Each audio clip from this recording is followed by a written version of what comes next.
Naku po, no? Eh, yung mga Duterte laging sinasabi, maganda ang Davao, no?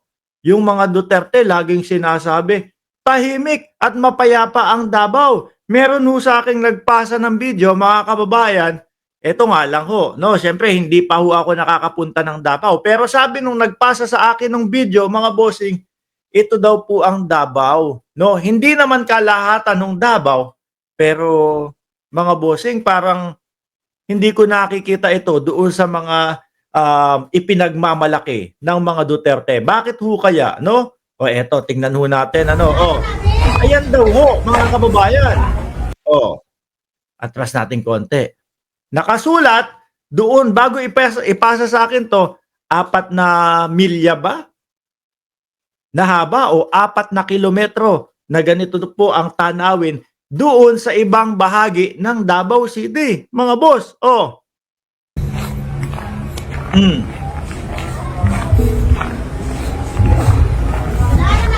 Oh.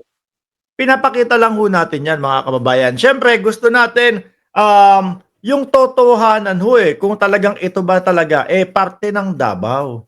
Sabi ni Eseng Mariano, tinatago lang pala mga squatter area. Oh. Kung ito ho ay parte ng Davao at napakaraming ganito, mga kababayan, taliwas ho ito doon sa kanilang mga pinapakalat na magaling maghawak ang mga Duterte. Oh.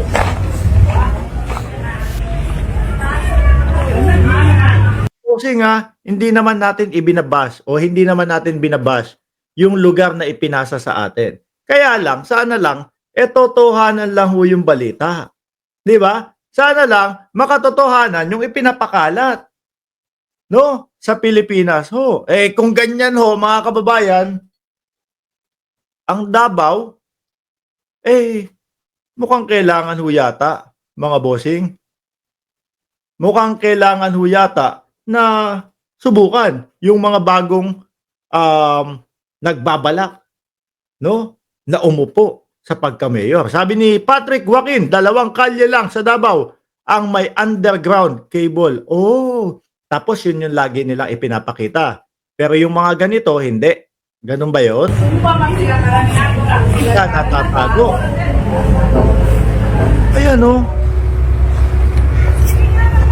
Kumbaga, etong video na ito, mga kababayan, yung tipo bang pagka yung nanonood kayo at gusto nyong mamasyal sa isang lugar, kagaya ng Japan, kagaya ng Malaysia, Singapore, at kung saan-saan pang lugar, minsan excited tayo no? Ang gagawin natin, tignan ko nga sa YouTube kung ano ang itsura ng pupuntahan ko sa Singapore. Gusto mong makita lahat.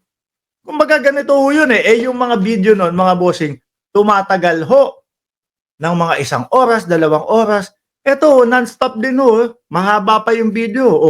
21 seconds pa lang yun na ipapakita natin. Pero aabot yata ng 10 minuto tong naglalakad na to. Ibig sabihin, madami.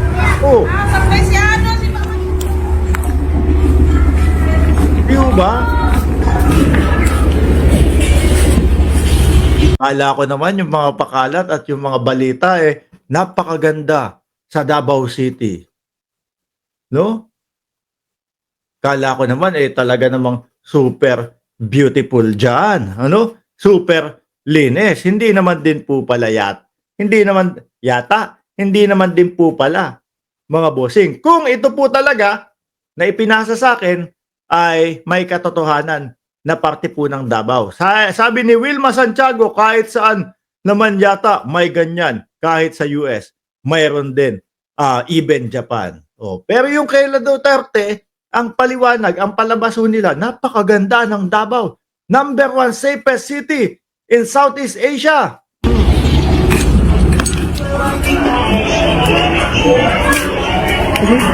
Tek lang.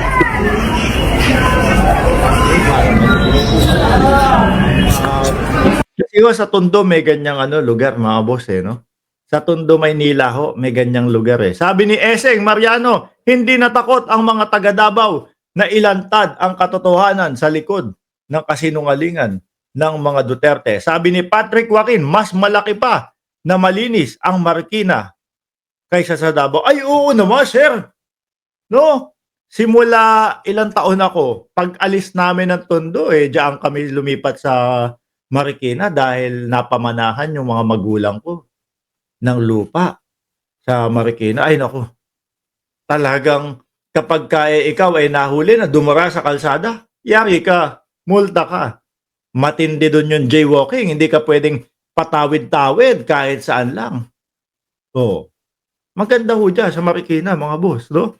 Sabi ni Manolito Enriquez, yung kasama ko sa barko umalis ng Davao dahil hinihingan sila ng NPA ng 10,000 buwan-buwan abroad din daw kasi ang asawa niya. Nako, may ganyan. O paano magiging safe yun?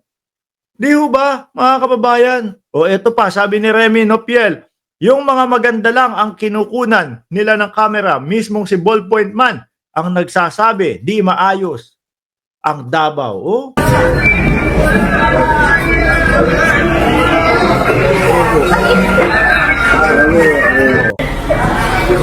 In-adjust ko na ng in-adjust.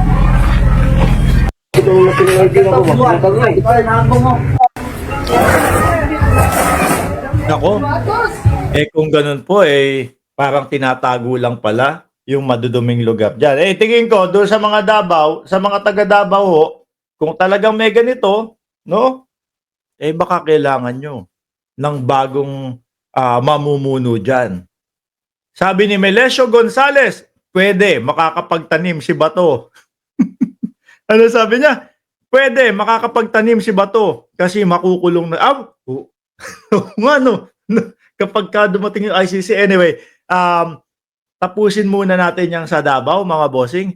Dito muna ho tayo sa asan ba yun? Eto, yung mga peking balita ho ng mga DDS. Yung ipinipid ho ng mga DDS, mga kababayan, sa ating mga kapwa Pilipino na maling impormasyon po patungkol sa PhilHealth. Nandiyan na si Mark Francis Alcantara, watching from Toronto yan, habang umiinom ng whiskey. Uy, sasalubungin mo pa yung bagong taon, hinay-hinay. Nandiyan si Robbie Ong, 4 na kilometro yan. Di ba 20 years namuno ang mga Duterte? Anyari dyan? Yun nga. No? Gaganda ng bahay nila doon sa sa Davao, pinakita natin, may nagta-tricycle.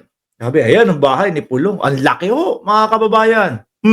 Anyway, dakuin ho natin ito, mga boss, no?